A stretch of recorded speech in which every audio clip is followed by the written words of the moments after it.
This is a pre-hearing conference at Vancouver on the 25th of January 2010 concerning José Luis Figueroa. My name is Mark Tesler. We do have an interpreter present, but he's going to be on standby, and that's Mr. Kian. The Minister's Representative Sandra Turan. Mr. Figueroa, the Minister's requested a hearing in this matter, and what we have done is scheduled a conference to then look at dates when the matter can proceed. Now, you've received from the Minister a large package of documents. Have you decided whether you're going to get counsel for this hearing? Well, first of all, I gotta say that back in 2004, there were two decisions made on this matter.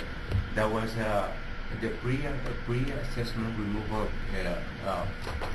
risk assessment. Risk assessment. That was one thing, and we already had presented an application for exception on humanitarian grounds back in 2004. And on July 12, 2004, we were informed of both decisions.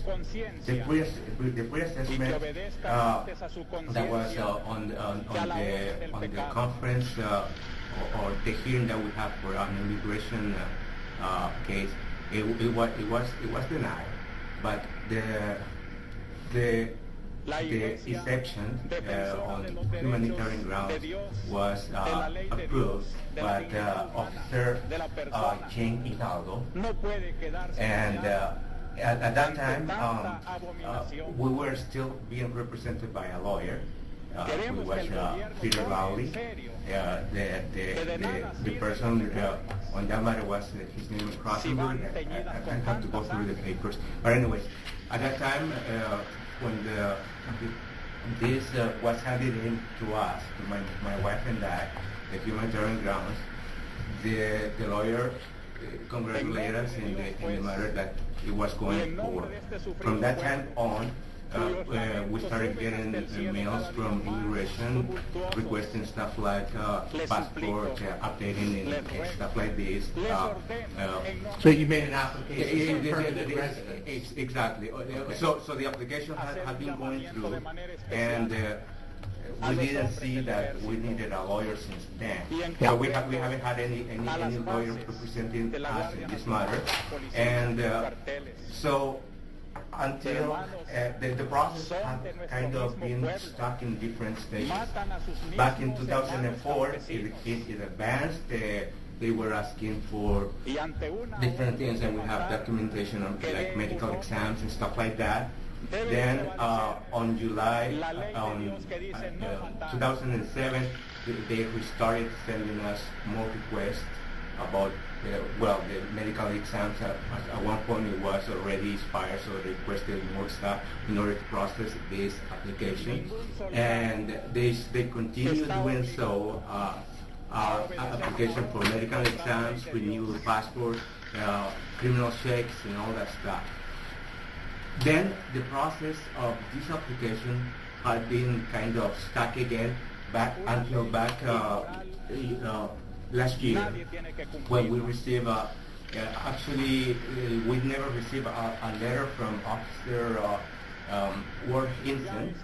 He called home, and I was working in Pastor Carl's farm, helping him. And then we received a call from him, and then he set up an interview with him on July 6th. That was when we had an interview. So, to my surprise, there were so many questions relating my involvement with FMLN, and after that we received this review that he had made a report to the minister. To me, it has been kind of surprised because we have been here for 12 years, almost 13 now, and this is the first time that we hear about inadmissibility issues. Stuff that, on my opinion, they should have been dealt with if they had an issue. I have to point out, sir, that ever since I came into Canada at the border, I never lied about me having had a relationship with FMLN. Okay, so I understand you're not happy about this hearing. But no, it's not that. No, sir, it's not that I am not happy. My concerns is that there have been many years, and there's an issue that had come up that never came up before, and that's one of the main things that I'm saying. This is, I'm telling you that since 2004, we didn't think about having a representative of a lawyer. It was costing us a lot of money at that time. We paid about almost $5,000 in order to apply for the humanitarian grounds on lawyers' fee and stuff, so we didn't have any representation. I talked to the pastor when the church that we go, and we asked him to represent us in this matter, because for me, it wouldn't be easy to represent myself if I don't have a background and to put it this way, my ideas about how the things have been going. Okay? It seems to me, sir, is that the... Sorry, your name, sir, is... Oh, Carl Keller. Carl Keller. I'm the pastor of K-E-L-L-E-R? K-E-L-L-E-R, Carl with K. And the letter in May, in 2004, indicated that in 9 months, this process would be complete as long as you provide these issues. So he provided those issues, except one, in that he had, he had to wait until his wife, being pregnant, was not allowed to have an X-ray according to the doctors. And so he wrote them back and said as soon as that the birth takes place, he would, and an X-ray would be allowed. That would be. Otherwise, all the information was done. What happened for those 9 months? Yeah, well, everybody who applies for permanent residence has to go through a screening process. Part of the screening process is security screening. Yes. At some point along the way, obviously it's been recent, the minister has decided that in the minister's opinion, Mr. Figueroa is inadmissible on security grounds. So that brings the application for permanent residence to a halt until this issue is decided. Okay. And it's not decided by an immigration officer, it's decided at a hearing. Yes. And this is that hearing. Okay. So the hearing is going to take place. Sure. The issues now that we're looking at is when it's going to take place and whether Mr. Figueroa is going to have counsel to represent him. And as well, if you look at the first package of documents, and you see it starts with, it says Volume 1. Can you find Volume 1 there? Volume 1, yes. Okay, so if you turn to page 3. No, you mean the page 3 or...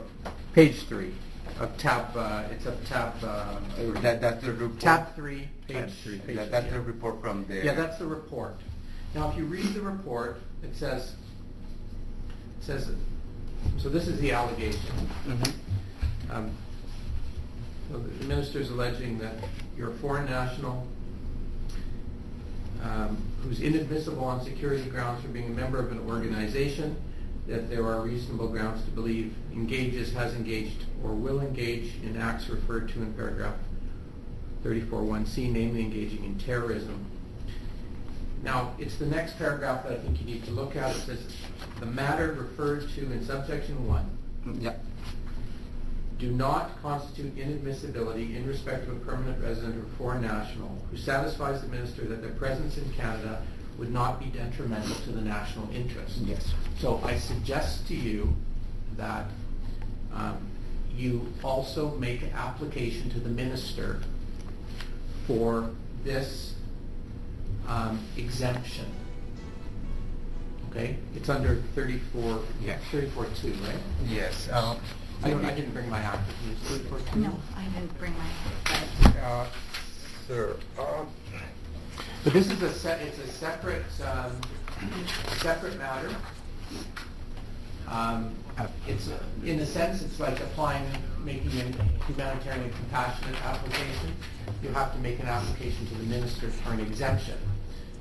So it will be different because we presented this back in July 2004. Completely different. It's totally different. Okay. Totally different, and you have to apply under this section. For exemption under which section? 34. Well, let me just go get my immigration legislation. 1 second. 34. Here, we're resumed here. So I just provided Mr. Figueroa and Mr. Keller with a copy of 34. Section 34, and which includes 34.1 and 34.2, which is the minister's exemption. So, you haven't spoken to counsel yet, to a lawyer about this proceeding. No, he is my lawyer. So you want him, He you want will Mr. be Keller my- to represent you in Yes. this hearing? Okay. And Mr. Keller, you're not getting paid for this, correct? No, Okay. no. And I am not a lawyer, as you obviously know. Okay. I'm the pastor of a congregation. Okay. So it never hurts in these proceedings either to speak to somebody, to speak to a lawyer in advance, just so you can get an idea of how the proceeding will go ahead, and maybe to get a bit of advice. And you can often get that for free, you know. But in any case, Does that mean we would go to legal aid? Is you that- can call legal aid and see whether they'll assist. You could also call Mr. Marley and see if he could even just speak to you for... Continue on this matter. Yeah, if you could just speak to him for a short while about it. Just some ideas about how to get some legal advice. So in any case, the way this works, it's like a little trial. Mhm. So the minister has the burden of establishing that the allegation is true. The standard of proof is not very high. It's a standard called reasonable grounds to believe. So the minister has to establish the facts to that standard. So the minister is going to be presenting, obviously, this evidence, and it's been provided in advance to Mr. Figueroa, and also to this tribunal. The hearing can follow several in several different ways, but in general, if the minister isn't going to call any fresh evidence, you're not going to call Mr. Figueroa, the minister would just make submissions on the documents. Do you have any intentions with respect to your evidence? You're going to be calling witnesses? I don't believe I'm going to be calling Mr. Figueroa at this time. So you think you'll just be relying on your documents? That's correct. So with regards with this, because we received all of these documents, and at no point, like there are kids involved in this, and the interest are in being or would be affected by a decision of the minister, and we don't see on this document referring to some conditions. Like my son, he was diagnosed with autism back in 2002. Since then, my wife have been working with him. Like I've been the only one providing for the family, and my wife has been taking care of him and at school, and we don't see much information about that. Okay, so Mr. Figueroa, Yes. this is absolutely not a hearing regarding humanitarian and compassionate grounds to allow you to remain. It's simply, the hearing simply concerns establishing The report. the facts in the report. Okay. So the hearing is going to cover whether you're a foreign national, and whether you were a member of an organization that there are reasonable grounds to believe has engaged or will engage in terrorism. Okay, so all of those membership, terrorism, organization, all of those are legal terms for which there's case law. The minister has to establish that all of those facts in your case fit into legal definitions of those of the language in the allegation. Yes. And then the member makes a decision. So your life in Canada, your family life, your work life, all of that's irrelevant for this proceeding. Okay. Now you can use as part of your application to the minister. So that he can For the exemption. For the exemption, yes. Okay. And I think it's very important. I think that for that exemption application, you may really want to get a lawyer to assist you to prepare that application. Okay. If you're not going to use a lawyer for this proceeding, but at least for the exemption application, because it's going to be they're going to write a letter to the minister. Yes. Okay, so it's going to contain information. So you want to get the right information before the minister. Yeah, because referring to the report, like on analyzing this, Mr. Ward himself, he makes so many statements, as for instance, that myself, I am a foreign national who has not been authorized to enter into Canada. And back on May 2004, actually we arrived to the border with Canada, and we were provided 1997. Yeah, sorry, back in 1997 when we arrived into Canada, we got to the border. We made the application for the refugee claim that we made there. Then we were returned back to the States, where we stayed for some days until May 6th. On May 6th, they issue a document that authorized us to enter into Canada for further examination. And in this case, I'm trying to see. Like, he is stating that I was not authorized to enter Canada. There are documents that indicate that, yes, we were authorized to enter Canada. Well, I'm sure in that issue, the minister will have a response. Okay. So I don't want to get into issues of substance here today. All I would like to do is come up with a date when you believe you'll be ready to proceed. Okay. So, generally what we do in these pre-hearing conferences is we find out whether a person wants counsel, whether they need any arrangements for counsel. So in this case, Mr. Figueroa, you've decided to proceed with Pastor Keller to assist you. So I believe at this point we can just come up with a date. It'll have to be sometime in March after the Olympics, because we're not doing any of these kinds of hearings during the month of February. Okay. So yes, we are very interested in to get into this as fast as we can. Yeah. Because we have been here for we've been here since a long time. Yes. Okay, you said you said that to get this information for the exemption, that takes a long time.